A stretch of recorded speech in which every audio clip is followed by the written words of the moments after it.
Hello, hello. Let us talk about the other half of We Free Men by Terry Pratchett, his 2003 Tiffany Aching book, the first one of his Tiffany Aching books, where in this book, Tiffany, a young girl whose grandmother has just died, and that she came upon I guess she came upon the body and didn't cry, just kind of got along with stuff. Just like her grandmother, who was basically is the matriarch, the witch, really, of this community of on the Chalk, the land beneath the waves, because the Chalk is millions and millions of little sea creatures, um, little shells, all make from millions and millions of years ago, um, forming the Chalk of this land, which is like primarily kind of sheep herding and stuff like that, and also butter making and cheese making and things like that, which is what Tiffany does a lot of the time. Um, she's got a brother, Wentworth, who she doesn't particularly like that much. He's sticky. He all he does is want. He want a sweetie. He want a toilet, and she gets put in charge of him. And she does save. She notices that there's a monster in the river, and she uses Wentworth as bait to lure the monster out, and then wangs the monster with a big iron frying pan, cast iron frying pans. They're so awesome. Um, and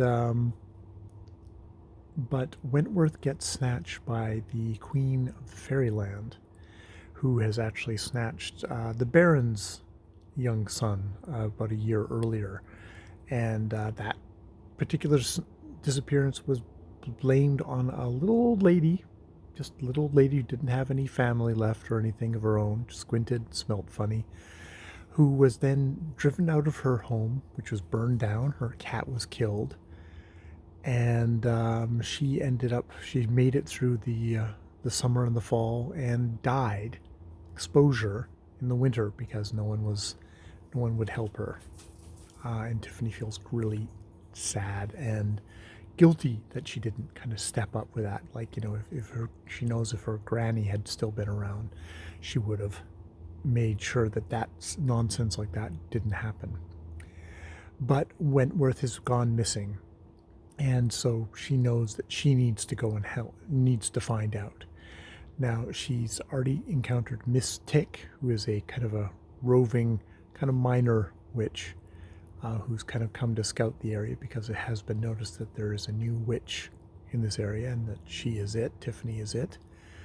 And she sees like, oh shit, this has happened. So she's gone off. She left her Toad behind. Toad, who has an uncertain kind of past. Can't remember what it was before a Toad, but it can speak, and it every once in a while it seems to chirp in with sort of rather odd information, which is like, oh, you had a past life, didn't you?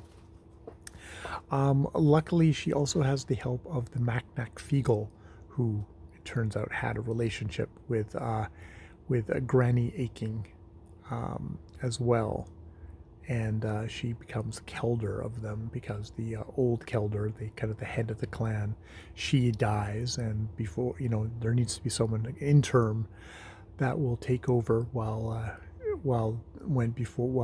Kelder for a female Macnac Fecal from another clan comes over to take over Mary and make even more We Free Men. There's several hundreds of them around, hundreds and hundreds of them. They are 6 inches tall, red-haired, wear kilts, speak very much in the kind of a Gaelic Crevens kind of way, and just love a good fight and drinking and stealing and just general mischief and mayhem, and are a great comedic thing. Thus are the We Free Men. Won't be fooled again. I won't be fooled again. I'm assuming there's a bit of the Who in there. Um, or maybe the Who got it from the We Free Men. And It's a fairly simple plot. Wentworth has been kidnapped, she goes and she gets Wentworth from the Queen of the Fairy in this dreamland where dreams do get used against you. And it's very much a book about waking up from the dream. It's very much a book about um, being anchored. That being, even if you're a 9-year-old girl, you can root in to ancient, ancient stuff of your land. That you are a part of this land. This land is a part of you. That Granny is dead. She is dead, but she's also there, in her, behind her.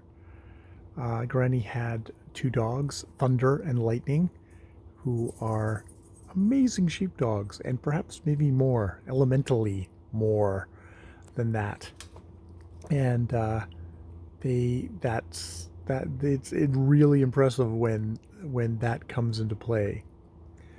The Queen is every doubting thought, every bewitching lie, everything that would unmoor you from that, and is an apt villain for something where the hero's main strength is having second sight, a third sight even as well, to be able to step out and look at things, step out and look at herself, and then step out and look at herself looking at herself in clearly, in that way. We do get a little cameo from other witches from Discworld, but you definitely don't need to know, who they are. Granny Weatherwax, Granny Og. Um, yeah, I have a lot of affection for this series. Um, I don't know if Tiffany is accurate, is realistic. I would very much like to think so, though. I would very much like to think that there are little girls like this walking around who you wouldn't want to fuck with. that that really do see things clearly and are this sensible. I would really like to live in that world. Um, and I hope I do. All right, I will leave it there. More videos later.